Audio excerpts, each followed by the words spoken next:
जब आज़ादी के तत्काल बाद संविधान लागू 1950 में हुआ, 1952 में प्रथम आम चुनाव के बाद देश के संविधान में धारा 370 को डाल करके राष्ट्रीय एकता को चुनौती देने का काम तत्कालीन सरकार ने किया था। कश्मीर में परमिट सिस्टम लागू किया गया और देश की सुरक्षा के साथ राष्ट्रीय एकता और अखंडता को स्वयं सरकार में बैठे हुए लोग ही चुनौती देने लग गए थे। तब एक देश में एक प्रधान, एक विधान और एक निशान का उद्घोष करते हुए डॉक्टर श्यामा प्रसाद मुखर्जी जी ने कश्मीर में प्रवेश किया था। उनको गिरफ्तार कर दिया गया। हिरासत में ही 23 जून 1953 को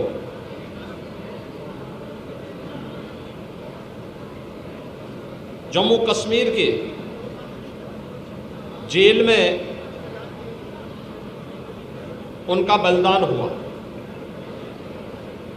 डॉक्टर श्यामा प्रसाद मुखर्जी जी ने 1953 में जो सपना देखा था, एक भारत का, अखंड भारत का और सुरक्षित भारत का, उसे साकार होने में 65-66 वर्ष लगे। जब प्रधानमंत्री मोदी जी के नेतृत्व में 5 अगस्त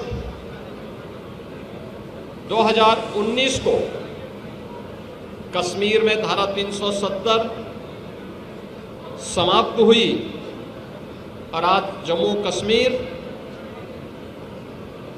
लोकतांत्रिक मूल्यों और आदर्शों के साथ भारत के संविधान की भावनाओं के अनुरूप एक भारत श्रेष्ठ भारत की इन परिकल्पनाओं को साकार कर रहा है। कश्मीर में धारा 370 का हटना डॉक्टर श्यामा प्रसाद मुखर्जी जी के प्रति प्रधानमंत्री मोदी जी की और भारतीय जनता पार्टी नेतृत्व की सरकार की एक कृतज्ञता है। भारत माता के ऐसे महान सपूत को, जिन्होंने एक प्रखर शिक्षाविद के रूप में, महान स्वतंत्रता संग्राम सेनानी के रूप में, एक विजनरी राजनीतिक नेतृत्व के रूप में देश को अपने मूल्य सेवाओं से लाभान्वित किया था, उनकी इस पावन पुण्यतिथि के अवसर पर मैं उत्तर प्रदेश सरकार की ओर से, उत्तर प्रदेश की जनता जनार्दन की ओर से उनके स्मृतियों को नमन करते हुए विनम्र श्रद्धांजलि अर्पित करता हूं। आज भारत माता के महान सपूत,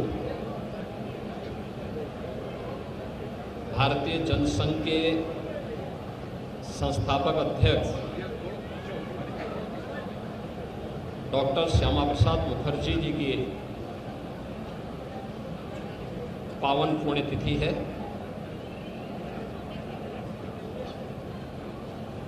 आज ही के दिन 1953 में डॉक्टर श्यामा प्रसाद मुखर्जी जी ने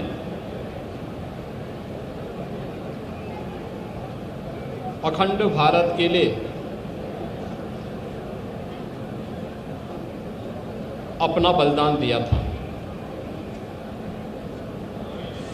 डॉक्टर श्यामा प्रसाद मुखर्जी जी एक महान शिक्षाविद, महान स्वतंत्रता संग्राम सेनानी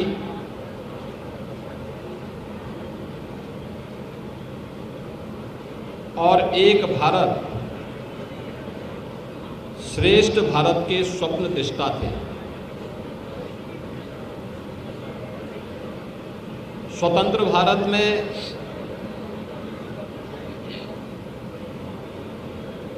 कैबिनेट मंत्री के रूप में उन्होंने देश को अपने विजनरी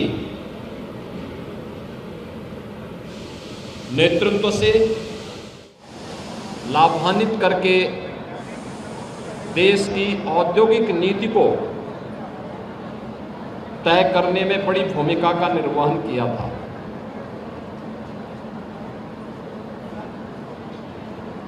देश के अंदर खाद्य आवश्यकता की पूर्ति की जा सके, खाद्य मंत्री के रूप में भी स्वतंत्र भारत के पहले मंत्री के रूप में उन्होंने एक बड़ी भूमिका का निर्वहन किया था।